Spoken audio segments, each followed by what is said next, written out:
오늘 우리가 함께 읽은 사도행전 22장 1절에서 16절 이 말씀은 사도 바울이 유대인들 앞에서 자기를 위해서 변호하는 모습이 기록되어 있습니다.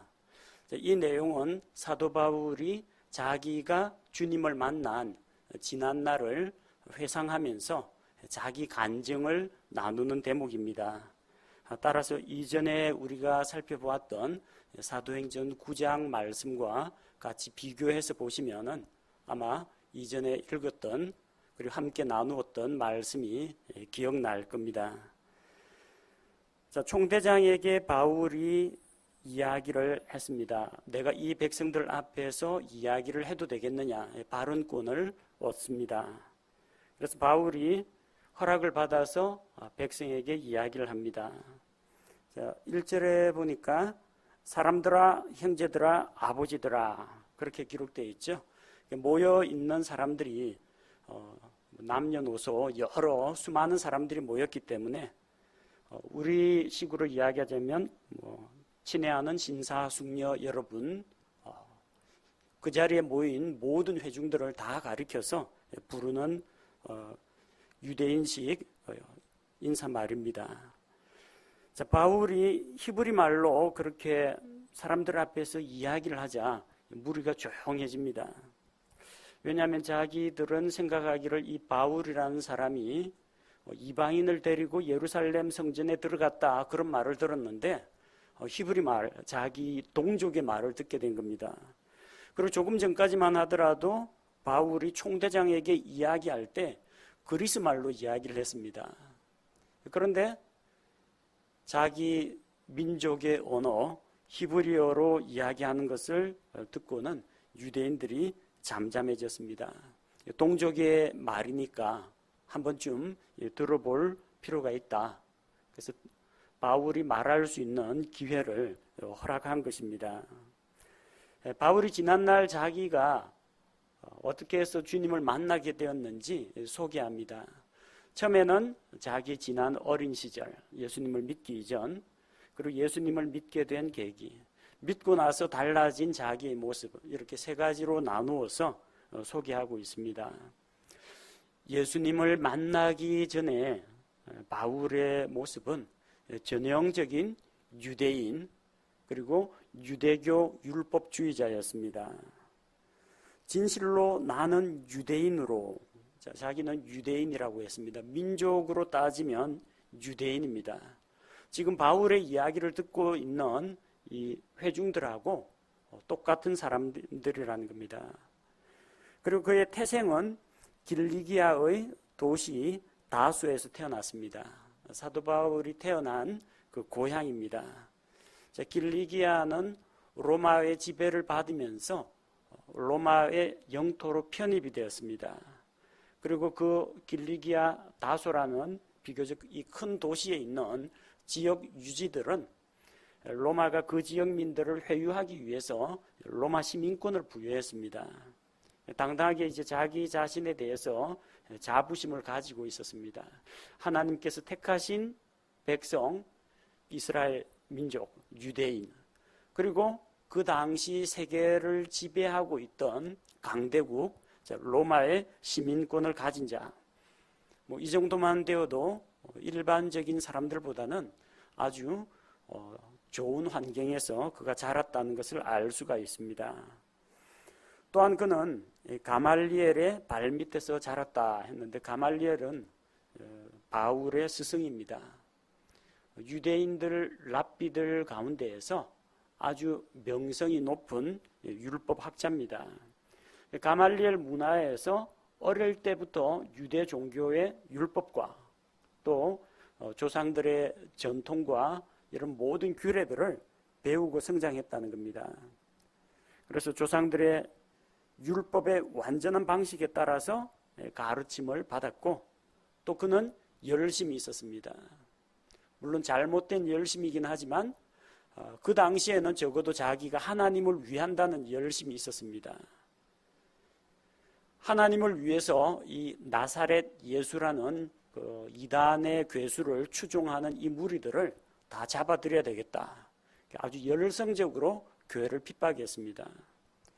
그래서 이날 너희 모든 사람처럼 지금 바울을 붙잡아 가지고 때리고 또 바울을 재판석으로 넘긴 사람이 바로 이 유대인들인데, 이들도 아직 예수님을 만나지 못했기 때문에 하나님에 대한 열심으로 지금 믿는 자들을 핍박한다는 것을 바울이 잘 알고 있습니다. 자, 그래서 3절에서 이야기하는 것은 무엇을 말합니까? 바울이 이방인이나 외인이 아니라 바로 그들과 같은 사람, 같은 민족, 또 같은 율법 하에서 배우고 자라난 사람이라는 겁니다. 다른 사람들과 함께 이야기를 나눌 때 상대방의 마음을 얻는 방법이 있습니다. 어떻게 상대방의 마음을 얻느냐? 나는 그대보다 거룩해 라든지, 민중은 개돼지고 나는 특별한 사람이다, 이런 식으로 이야기하면 절대 호응을 얻지 못합니다. 내가 회중과 동등하다, 동일하다, 이것을 먼저 강조해야 됩니다. 정치인들 국회의사당 출입할 때는 전부 다 양복 입고 다닙니다. 그러나 공장에 갈 때는요, 작업복 입고 안전모 씁니다. 노동자하고 똑같은 복장을 합니다. 군부대 방문할 때는 국회의원 가운데 병력 미필인 사람이 많지만 그럼에도 불구하고 군복 입고 또 철모를 씁니다. 농민들 만나러 갈 때는 양복 다 벗어던지고 편안한 작업복 차림으로 양말 벗고 발 동동 걷어 올리고 논두렁에 뛰어듭니다. 선거철 되면은 평소에는 거들떠 보지도 않던 길거리 음식들, 떡볶이, 어묵 사 먹으러 다닙니다. 물론 다 정치쇼입니다. 근데 그 복장과 말과 행실에서 정치인들이 노리는 것이 무엇입니까? 나도 서민입니다. 서민 아닙니다. 서민 코스프레를 하는 겁니다. 만약에 그들이 화려한 양복을 입고 옆에 경호원을 데리고 다닌다면 일반 시민들로부터 환영받지 못합니다. 철저하게 적어도 선거 유세하는 동안에는 자기를 낮추고 시민들과 같은 눈높이에서 그들과 동화되는 것이 필요하다는 겁니다. 신앙 간증할 때에도 마찬가지입니다. 바울이 자기가 특별하다는 이야기 여기서 한 게 어디 있습니까? 너희는 아직도 율법에 매여 있는 자지만 나는 율법을 벗어버리고 그리스도 안에서 자유를 얻었다, 그런 식으로 이야기하지 않습니다. 괜히 그 사람들 기분 상하게 하고 감정 상하게 할 필요가 없다는 겁니다. 나도 그대들과 똑같은 사람이었고 또 같은 우리 하나님의 약속의 메시아를 기다리는 유대인들 아니냐, 이렇게 같은 걸 이야기해야 됩니다. 그리스도인들끼리 모여서 교제할 때도 마찬가지입니다. 자기의 좀 독특한 면이 있더라도 먼저 같은 점을 찾아봐야 됩니다. 차이점을 발견하려고 하지 말고 같은 점이 무엇인지를 보고 함께 나누어야 됩니다. 그래서 사람들의 마음을 얻을 수가 있습니다. 바울 자신이 지금 자기를 핍박하는 유대인들만큼 열심히 있었던 그런 사람이라는 것은 4절에 나옵니다. 내가 이 길을 핍박하여, 길을 핍박했다는 것은 어떤 도로를 핍박했다는 이야기가 아니라 이 길이라고 할 때는 어떤 방향, 도, 이런 것을 이야기합니다. 사도행전에서 이 길이라는 표현이 자주 나옵니다. 그 길은 무엇입니까? 예수님이 말씀하신 내가 곧 길이요 진리요 생명이니, 구원의 길을 이야기합니다. 예수 그리스도를 통한 구원의 길에 대해서 이야기하는 겁니다. 이 표현은 우리가 지난번에 본 사도행전 19장 9절과 23절에도 나오고 또 사도행전 24장에도 반복해서 나옵니다. 이 길, 예수 그리스도를 믿는 그 길, 예수님을 믿는 사람들, 그들을 핍박했다는 겁니다. 그래서 사람을 죽이기도 하고, 실제로 사람을 죽였죠.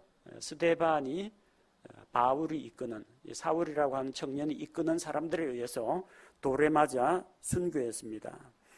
또 예수님을 믿는 남자들과 여자들을 다 결박하여 감옥에 넘겨주었습니다. 더 나아가서 이 예루살렘에서만 이런 일을 할 것이 아니라 주변에 또 다른 도시에 예수 그리스도를 구원자로 믿고 있는 사람들이 있으면 붙잡아 오려고 했습니다. 그래서 대제사장에게 부탁을 해서 다른 도시, 다른 회당에 가서 예수 그리스도를 믿는 주님의 성도들을 결박해서 데리고 올 수 있는 그 권한을 문서로 이제 받았습니다. 그 사실에 대해서는 대제사장이나 이스라엘 백성의 지도자들 그들이 잘 알고 있습니다. 그래서 대제사장으로부터 공문을 받아서 다마스쿠스로 가서 그 도시에 있는 믿는 자들을 결박해서 예루살렘으로 끌고 오려고 했습니다. 데리고 와서 고문하고 또 강제로 신성 모독하는 말을 하게 하고 형벌을 받게 하려고 했었던 것입니다. 자, 여기까지가 그의 과거의 삶의 모습입니다. 잘 나가는 유대인, 바리새인, 율법학자 출신입니다. 또 하나님에 대한 열심이 있어서 유대교를 반대하는 이 나사렛 예수 이단의 무리들을 핍박하던 그런 사람이었다는 겁니다. 그런데 그가 예수 그리스도를 만나게 됩니다. 6절에서 10절 말씀에 보면 그가 어떻게 예수님을 만났는지 기록되어 있습니다. 내가 길을 가다가 사울이 다마스쿠스로 가까이 가다가 때는 정오쯤 되었는데 갑자기 하늘로부터 큰 빛이 그를 둘러 비추었습니다. 그 빛은 태양빛은 아니었습니다.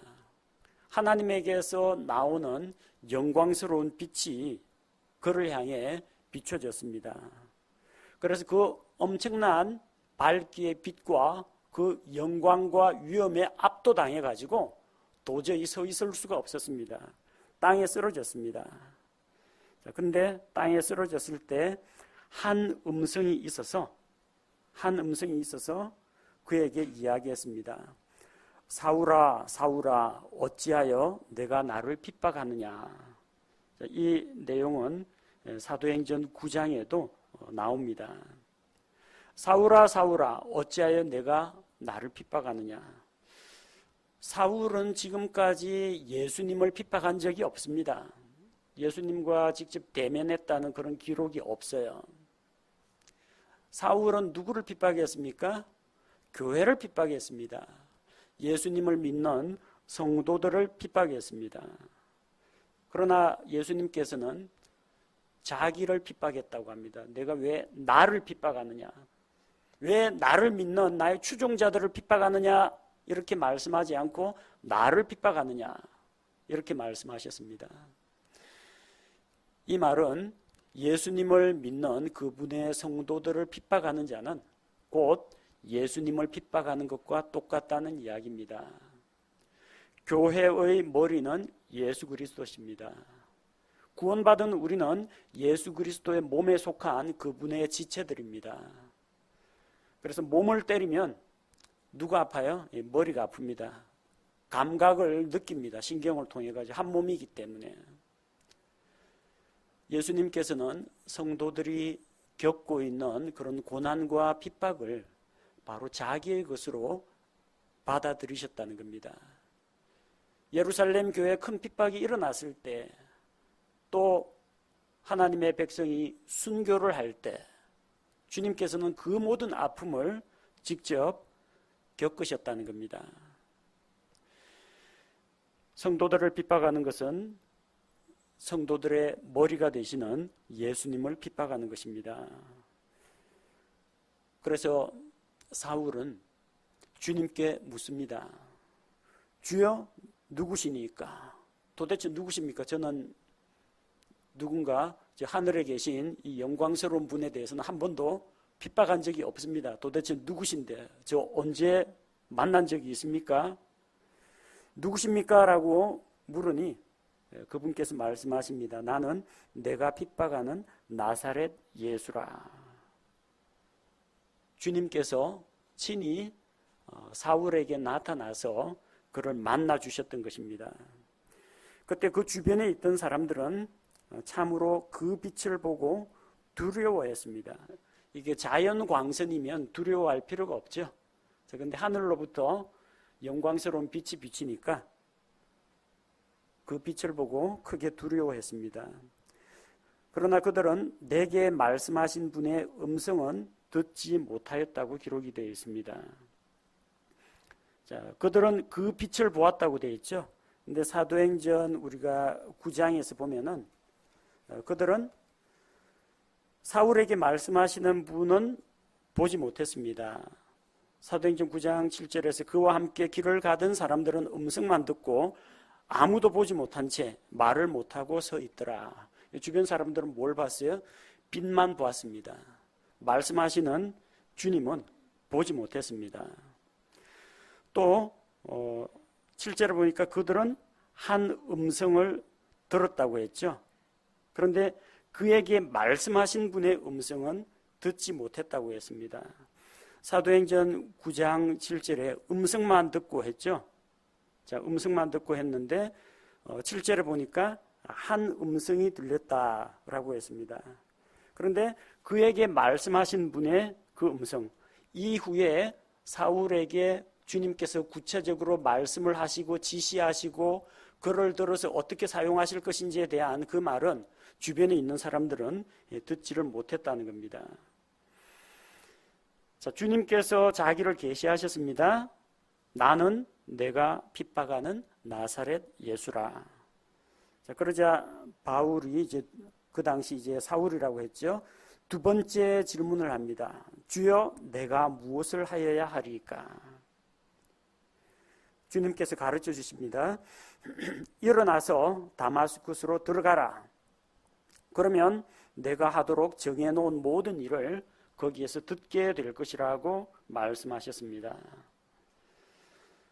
우리가 주님을 대할 때 사울처럼 이런 두 가지 질문을 던져야 합니다. 아침에 여러분이 성경 말씀을 읽으시죠. 그 성경 말씀은 예수 그리스도에 대하여 증언하는 말씀입니다. 성경을 읽을 때 그 줄거리를 파악하는 것도 필요합니다. 또 거기에서 어떤 교훈이나 깨달음을 얻는 것도 필요합니다. 그러나 놓치지 말아야 할 것이 있습니다. 성경을 읽으면서 주님을 만나야 합니다.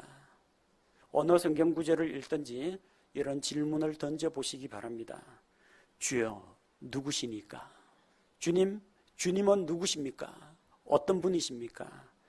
예를 들어서 여러분께서 복음서를 읽다가 바람과 파도를 잔잔하게 하신 그 예수님을 만났다면 질문을 던져보십시오. 주님, 주님은 도대체 누구시기에 이런 놀라운 일을 하십니까? 질문을 던지십시오. 그러면은 능력의 주님, 하나님의 아들이신 예수님, 자연계를 주관하시는 그 주님을 우리가 만날 수가 있습니다.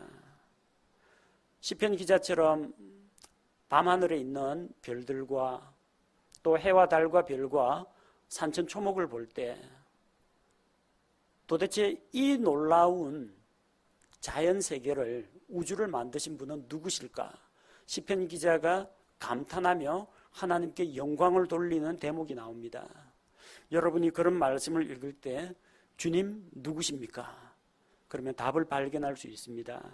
나는 스스로 존재하는 자 아니라 나는 창조주 하나님이니라. 그런 주님을 만나야 합니다. 성경을 읽다가 하나님의 능력을 발견할 때, 하나님의 지혜를 발견할 때, 하나님의 거룩하신 성품을 발견할 때, 그때 우리가 주님을 만날 수가 있습니다. 자, 그런 주님을 만나고 발견했다면 그 다음 질문이 남아 있습니다. 주님, 저는 어떻게 하면 좋을까요? 저는 무엇을 해야 하겠습니까? 여러분이 구약 성경을 읽다가 우상 숭배하는 자들에게 무섭게 진노하시는 거룩하신 하나님을 만났다고 합시다. 질문을 던져보십시오. 주님, 제가 무엇을 해야 할까요? 그러면 자기 자신을 돌아보게 됩니다. 하나님은 거룩하신 분이다. 내가 거룩하니 너희도 거룩할지어다. 하나님께서 내게 무엇을 요구하시는가? 거룩함을 요구하신다. 또 하나님께서 사람들에게 자기 자신의 구원의 길을 보여주실 때, 또 하나님께서 사람들에게 순종을 명하실 때, 그때 여러분이 이런 질문을 던지면 내가 이 말씀을 통해서 순종해야 할 것은 무엇일까 발견하게 될 겁니다. 내가 이 성경 말씀을 읽고 버려야 할 죄는 어떤 것이 있는가? 내가 이런 주님을 만났는데 그렇다면 이분께 내가 어떤 기도 제목을 가지고 나아가서 기도할까? 내가 오늘 이 놀라운 약속의 말씀을 발견했다. 그럼 내가 무엇을 믿고 무엇을 주장해야 할까? 성경을 통해서 주님을 만나면 내가 무엇을 해야 할지가 보입니다. 또 그 반대로 무엇을 하지 말아야 할지도 보입니다. 하나님은 참되시다, 진실하시다. 그걸 발견하면은 주여 무엇을 하리이까? 너희는 거짓말하지 말라. 또 하나님께서 사랑의 하나님이라는 것을 발견했다. 주님 무엇을 할까요? 시기하고 다투고 미워하지 말라. 내가 해야 할 것과 하지 말아야 할 것이 보이게 됩니다. 주님께 질문을 던져보십시오. 주님은 누구십니까?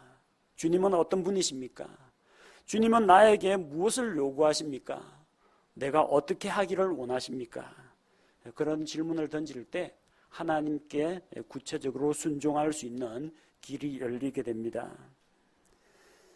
자, 그 이후 예수님을 만난 이후 사울에게 놀라운 변화가 일어납니다. 11절에서 16절, 바울은 그 빛의 영광으로 인하여 너무나 밝은 광채에 노출이 되었기 때문에 일시적으로 눈이 멀었습니다.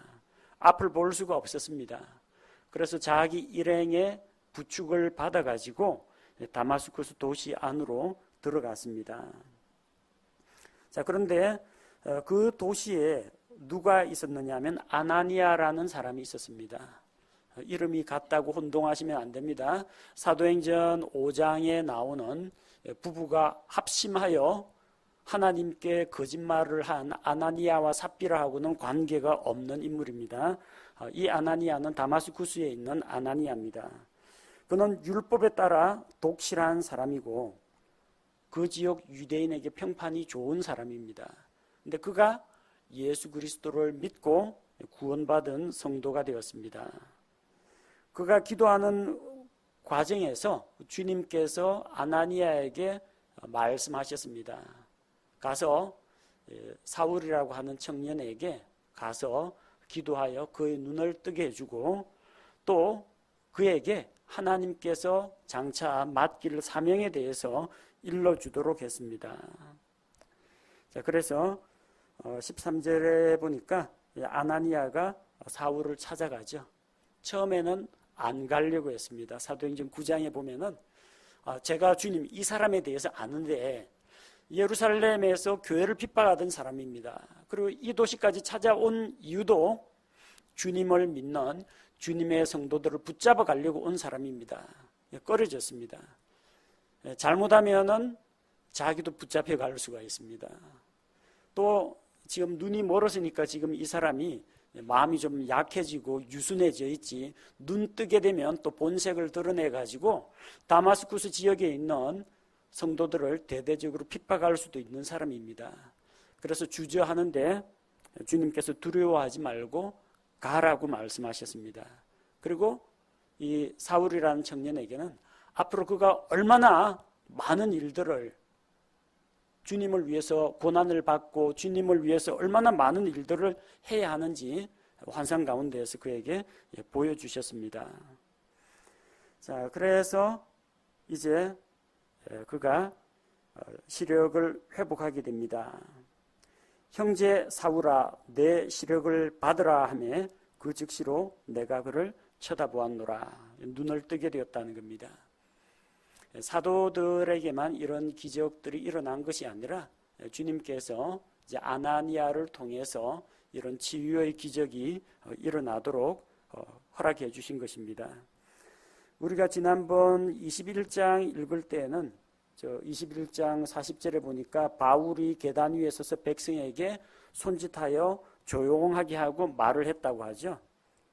바울이라고 이야기가 되어 있는데 본문에서는 사울이라는 이름이 나오죠. 형제 사울아 내 시력을 받으라. 사울이라는 이름이 나오는데 이 사람은 사울이 변하여 바울이 된 게 아닙니다. 두 가지 이름을 같이 가지고 있었습니다. 그래서 사울이라는 이름은 유대인들의 이름입니다. 사울이란 말 간구하다라는 뜻입니다. 아마 엄마가 기도해서 얻은 아들인 것 같습니다. 사울, 간구하다, 기도하다는 뜻입니다. 그 사울이고 바울은 로마식 이름입니다. 이 두 가지 이름을 가지고 유대인들 만날 때는 이제 사울이라는 이름으로 또 국제적인 세계 선교를 할 때는 그 당시 통용되는 로마식 이름을 사용했던 것입니다. 22장에서는 바울이 자기의 과거를 회상하는 내용이기 때문에 그 당시 사용했던 그 이름이 자주 등장하고 있습니다. 자, 그리고 아나니아가 사울에게 주님의 말씀을 전달해 줍니다. 자, 14절에 보니까 우리 조상들의 하나님께서 너를 택하셨다. 너를 택하셨다. 여기서 택하셨다는 것은 하나님께서 사울을 택하셨다는 것은 구원을 위한 선택이 아닙니다. 너를 택하사 너를 죄로부터 구원했다. 그런 이야기는 안 나오죠. 너를 택하사 뭘 한다고요? 자신의 뜻을 알게 하신다. 15절에 너를 택하사 그분의 증인이 되게 하셨다.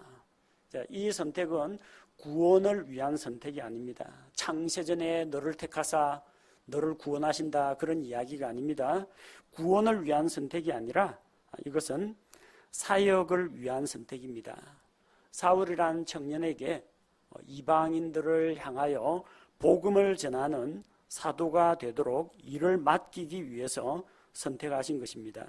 선택하셔서 어떻게 하셨습니까? 그가 하나님의 뜻을 알게 하셨습니다. 사울은 이미 유대교에서 여호와 하나님을 믿습니다. 그런데 하나님께서 보다 더 구체적인 계시로 구약의 계시보다 더 밝고 환한 계시인 예수 그리스도를 보내줬습니다. 하나님의 아들 그리스도를 보내줬습니다. 구약 시대 유대인들이 고대하던 메시아가 왔다는 겁니다. 그런데 그때까지는 모르고 있었습니다. 모르고 핍박했습니다. 그래서 그로 하여금 하나님의 뜻을 알게 하셨습니다. 하나님의 뜻이 무엇입니까? 하나님의 아들 예수 그리스도를 통해서 사람들이 생명을 얻는 것을 알게 하신 것입니다. 그래서 그를 위해서 다마스쿠스로 오는 길에 저 의로우신 분, 의로우신 예수 그리스도를 보게 하셨고 또 그분의 입에서 나오는 음성을 듣게 하셨습니다. 오늘날 우리는 성경 말씀을 듣고 성경 말씀을 읽고 믿습니다. 그러나 유대인들은 지난번에도 말씀드린 것처럼 표적을 구하는 민족입니다. 표적이 있어야 믿습니다. 어떤 대언자가 대언을 하는데 그 대언자가 말한 대로 그게 안 이루어지면 그 표적이 실현이 안 되면 그 가짜다 하고 돌로 쳐 죽입니다. 예수 그리스도가 하나님의 아들이라는 증거가 뭐냐? 그분께서 행하신 그 표적들입니다. 보고 믿게 하는 증거가 표적입니다. 예수님이 정말 자기가 핍박하고 있는 그 나사렛 예수가 정말로 하나님의 아들이신가 표적으로 보여주셨습니다. 왜? 하나님의 왕자 오른편에 앉아 계시니까요. 그 예수님이. 자기는 나사렛 예수 이거는 이단이라고 생각했는데 나는 내가 핍박하는 나사렛 예수라 하는 그분이 하나님 왕자 오른편에서 말씀하시니까요. 그걸 하늘로부터 환한 빛이 둘러 비치고 직접 하늘에서 말씀하시는 분의 음성을 들었습니다. 이 놀라운 표적을 보고 믿지 않을래야 믿지 않을 수가 없는 겁니다. 그래서 그를 택하사 일꾼으로 세우기 위해서 이런 일련의 과정을 거치게 하신 것입니다. 자, 그래서 이제 내가 보고 들은 것에 대하여 모든 사람을 향해 내가 그분의 증인이 되리라. 지금까지는 예수님을 믿는 자들을 핍박하는 사람이었는데 이제부터는 예수 그리스도를 위한 증인이 되라는 것입니다. 자, 이제 그에게 결단할 시간이 왔습니다. 이제 내가 왜 주저하느냐, 무엇을 망설이느냐, 주님께서 너를 부르셨다. 이제 주의 이름을 부르며 일어나 침례를 받고 내 죄들을 씻어버리라 하더라. 이 끊어 읽기를 잘 하셔야 됩니다. 주의 이름을 부르며, 이게 한 단락입니다. 그 다음에 일어나 침례를 받고 내 죄들을 씻어버리라. 이게 두 번째 단락입니다. 이걸 잘못 끊어 읽는 분이 있습니다. 주의 이름을 부르며 일어나 침례를 받고 내 죄들을 씻어버리라. 잘못 읽으면은 어떻게 되냐? 침례 받고 죄 씻음 받으라. 이렇게 읽는 사람이 있어요. 세례나 침례 받으면 죄 용서를 받는가? 그렇게 생각할 수가 있다는 겁니다. 침례는 내가 예수 그리스도를 믿고 구원을 받았다는 객관적인 간증입니다. 내가 그리스도와 함께 십자가에 못 박혀 죽고 장사되었다가 물속에 푹 잠깁니다. 그리스도의 부활에 연합한 자가 되었다. 물속에서 일으켜집니다. 이게 침례입니다. 그래서 믿고 구원받은 자가 침례를 받는 겁니다. 그래서 물침례 받기 전에 구원받고 죄 용서 다 받습니다. 그래서 전제 조건이 뭡니까? 예수님을 믿는 겁니다. 예수님을 믿어야 침례 받을 수가 있어요. 예수님을 믿어야 죄 용서 받을 수가 있습니다. 그래서 앞쪽이 먼저입니다. 주의 이름을 부르며, 주의 이름을 부르라는 게 오 예수여 이런 주문외우듯이 외우라는 게 아니고요. 누구든지 주의 이름을 부르는 자는 구원을 받으리라. 그 성경 말씀처럼 예수 그리스도를 자기의 구원자로 부르라는 겁니다. 주님, 저는 죄인입니다. 이 죄에서 저를 구원해 주옵소서. 이렇게 주님을 구원자로 부르라는 겁니다. 그렇게 되면 침례도 받을 수 있고 죄 용서도 받을 수가 있습니다. 그 앞쪽에 나오는 주의 이름을 부르는 이게 전제 조건이고 뒤에 딸려오는 결과가 침례를 받을 수 있는 자격이 생기는 것이고 또한 주님의 이름을 부름으로써 죄 용서를 받을 수가 있다는 것입니다. 자, 그래서 사울이라는 이 청년은 예수님을 핍박하다가 자기가 핍박하던 주님을 만나서 이제 변화가 되어서 예수 그리스도의 증인이요 사도가 되었다는 겁니다. 왜 이 이야기를 하겠어요? 지금 자기를 정죄하고 고소하고 있는 이 유대인들 앞에서 자기 신앙 간증을 하는 겁니다. 대적들로 에워싸이면 사람은 위축되기 마련입니다. 어떻게 하면 이 위기를 모면할까? 빠져나갈 수 있을까? 생각을 하기가 쉽습니다.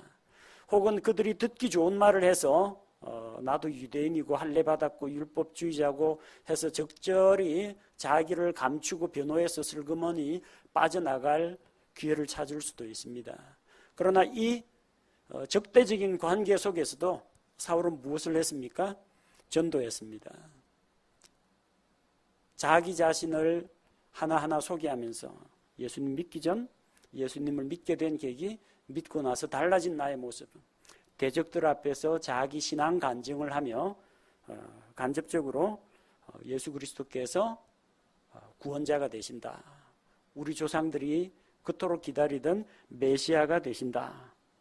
그분께서 나와 같은 하나님을 알아보지도 못하고 핍박하던 이런 죄인도 용서해 주시고 자기의 증인으로 삼으셨다. 이걸 간증하는 겁니다. 우리 성도들 역시 사람들 앞에서 자기가 예수님 만난 사건을 간증할 수 있어야 됩니다. 대부분 우리 한국 교회의 간증 집회 혹은 간증하면서 다닌다는 사람들 보면은 대부분의 경우가요. 대부분 매맞고 돌아오는 간증이 너무 많습니다. 내가 뭐 하나님 말 안 듣고 불순종하고 뭐 어떻게 헌금 떼먹고 뭐 했더니 하나님 교통사고를 만나게 했고 암이 걸리게 했고 하나님 아주 잔인한 분으로 만듭니다. 근데 내가 회개하고 돌아와서 열심히 충성 봉사하니까 복 받았다. 이런 스토리가 많습니다. 그러면서 결국은 뭐예요? 내가 옛날엔 이랬는데 이렇게 착하고 바르게 사니까 복 받았다라는 은연중에 자기의가 드러나는 간증입니다. 그거 아니면 신비주의 간증입니다. 내가 천국에 갔다 왔는데, 내가 지옥에 갔다 왔는데, 나는 지옥 코스에 이어서 천국 투어 코스까지 다 같이 갔다 왔는데, 전혀 성경과 맞지 않는 엉뚱한 간증을 하는 사람들이 많습니다. 우리가 간증을 할 때 어떤 걸 간증을 해야 되느냐? 간증은 증인으로서 증언을 하는 겁니다. 위트니스라고 그러죠. 증인은 자기 자랑하는 게 증인이 아닙니다. 교통사고 목격자 있으면은 내가 그때 얼마나 비싼 차를 몰고 있었니, 그거는 간증이 아닙니다. 사고 현장에서 어느 차와 이렇게 접촉했는데 누가 먼저 여기 골목에 진입을 했고 누가 어디에서 어떻게 들이받았다, 이거 자기가 본 대로 이야기하는 게 증인이 할 일입니다. 자기 자랑하라는 이야기가 아니에요. 증인은 자기가 보고 듣고 겪은 일을 이야기하면 됩니다. 그게 뭐 맞니 틀리니 변호사처럼 논증할 필요도 없어요. 뭘 증언해야 됩니까? 내가 만난 예수님을 증언해야 됩니다. 예수님 알기 전에는 내가 이런 사람이었는데, 죄인이요 율법의 저주 아래에 있고 지옥에 갈 사람이었는데, 어떤 계기로 전도자를 통해서, 설교를 통해서, 혹은 전도 쪽지를 통해서 내가 하나님의 말씀을 받게 되었고, 그 가운데 그 말씀이 계기가 되어가지고 내가 나의 모습을 발견하고 주님을 의지하게 되었다. 구원자로 받아들이게 되었다. 예수님을 믿고 나서 이제 내가 죄에서 떠나고 하나님을 가까이 하고 하나님의 말씀을 사모하고 또 이제 다른 사람을 사랑하고 섬기는 사람이 되었다. 이런 간증이 드러나야 합니다. 그렇다고 해서 1년 내내 구원 간증만 할 수는 없죠. 계속해서 매주일마다 만나는데 만날 때마다 구원 간증만 할 수는 없죠. 어떤 걸 간증해야 될까요? 기도 응답받은 거 간증하십시오. 내가 일주일간 금식 기도를 했더니 하나님이 감동받아가지고 뭐 이 기도 응답을 들어주셨다. 그 결국 자기의입니다. 내가 얼마나 기도의 사람인지 자랑하는 겁니다. 그 간증 말고요. 하나님이 은혜가 풍성하신 분인데 내가 이것을 놓고 기도했더니 나의 부족한 점을 하나님이 이런 방법으로 채워주셨다. 하나님의 영광이 드러나도록 간증을 해야 합니다. 죄의 유혹을 받고 있었을 때 하나님께서 내가 암송하고 있던 그 말씀, 내가 들었던 설교 말씀을 떠올리게 하셔서 그 순간 그 유혹을 물리치고 내가 죄로부터 승리했다. 이런 간증이 나와야 합니다. 간증은 하나님을 높여야 합니다. 예수 그리스도의 영광을 드러내야 합니다. 자기 자랑하는 것은 간증이 아닙니다. 이런 적대적인 환경 가운데에서도 자기를 낮추고 자기를 구원하신 주님을 소개하는 바울과 같은 그런 간증을 해야 됩니다. 바울은 하나님에 대한 열심은 있었지만 방향이 잘못됐습니다. 뭘 몰라서 핍박한 겁니다. 예수님이 하나님의 아들이라는 것을 알았더라면 핍박하지 않았을 겁니다. 눈이 멀어서 약속대로 오신 메시아를 알아보지 못했던 것입니다. 눈이 멀었을 때는 주님을 핍박했습니다. 근데 주님이 그의 눈을 뜨게 해주자 이 밝은 빛에 노출돼가지고 일시적으로 시력을 잃은 그 눈도 뜨게 되고 또 영적인 눈도 뜨게 되니까 그 다음부터 주님의 증인이 되었습니다. 우리 주변에도 영적인 눈이 멀어서 주님을 알지 못하는 사람들이 많이 있습니다. 그럴지라도 포기하지 마시기 바랍니다. 그들도 눈에 가려진 비늘 같은 것이 벗겨지면은 진리의 말씀에 눈을 뜨게 되면 주님의 증인이 될 수가 있습니다. 또한 이 사도 바울이 눈을 뜬 이후에 예수 그리스도의 증인이 된 것은 환란기에 있을 유대인들에 대한 예표가 됩니다. 유대인들은 지금도 메시아를 기다립니다. 예수 그리스도를 메시아로 인정하지 않습니다. 그래서 십자가에 못 박아 죽인 거죠. 나중에 이 세상에 적그리스도가 와서 유대인들을 위해서 예루살렘 성전도 지어주고 중동 분쟁도 해결해주고, 그리고 유대민족을 세계에서 제일 높은 위치로 올려주면 유대인들은 이 사람이 메시아인가 보다 하고 적그리스도를 따르게 될 겁니다. 눈이 멀어서 그래요. 그러나 환란기 중간에 적그리스도가 본색을 드러내고 유대인들을 핍박합니다. 내가 하나님이니까 너희는 나를 숭배하라. 본색을 드러냅니다. 그제서야 유대인들이 적그리스도에게 속았다는 것을 깨닫고 후회하고 그때부터는 도망쳐야 됩니다. 핍박을 피해서 적그리스도에게 잡히지 않게 도망가고 숨고, 그러면서 울면서 하나님께 돌아오게 됩니다. 우리가 눈이 멀었습니다. 하나님의 아들은 못 박아 죽이고 저 사탄의 앞잡이 적그리스도를 경배하다가 결국은 이렇게 되었습니다. 울면서 회개하며 이스라엘 민족이 민족적으로 회개하고 돌아오게 됩니다. 그들의 영적인 눈이 뜨이게 되면요, 놀라운 일이 일어납니다. 그 사람들은 구약 성경을 달달 꿰고 있는 사람들입니다. 거기에다 신약 성경의 복음이 합쳐지면요, 성경이 창세기부터 계시록이 관통이 됩니다. 그리고 그 사람들이 얼마나 하나님을 향해서 열심히 있는 사람입니까? 하나님을 대적하는 이 그리스도인들도 자기들이 하나님을 대적한다고 생각하고 그리스도인들도 핍박했지 않습니까? 그 열심을 가지고 환란기 때 온 세상에 흩어져서 복음을 전하는 일꾼이 될 것입니다. 유대인들의 눈먼 것은 잠시입니다.